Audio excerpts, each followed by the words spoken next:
Interpretation होच्छे ADC 1 years running में जितना भी जो घोटाला स्कैम करप्शन चला रही है एडीसी गवर्नमेंट का तरफ से उसको जवाबदेही और गवर्नर को हम लोग मेमोरेंडम सबमिट करेंगे कितना 1 years में एडीसी गवर्नमेंट एडीसी को कितना करप्शन करके रखा है।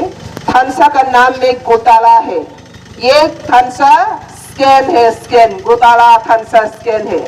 ये थानसा का नाम से जो त्रिपुरा जनजाति को लूट रहा है और जितना भी स्टेट गवर्नमेंट का तरफ से एडीसी को दिया गया है आज तो कुछ भी एक्शन में नहीं है।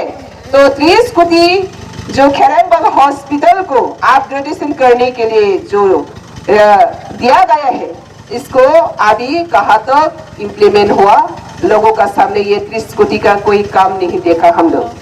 और 10 कोटी का जो एमडीसी क्वार्टर बनाने के लिए जो दिया गया है स्टेट गवर्नमेंट से वो भी कोई एक्शन में नहीं देखा। और जितना भी सुधा माता भी हो जो एडीसी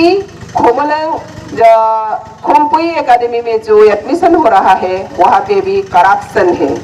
और जितना भी एडीसी खोमलंग खेरंबा खोमलंग स्कूल में जितना भी टीचर नियुक्त किया गया है वहाँ पे भी घोटाला है। और इंजीनियर जो सर्विस लिया गया है वहाँ पे भी घोटाला है। 1 years में इतना घोटाला थानसा का नाम से जनजाति को लूटना थानसा एक स्कैम है, घोटाला है।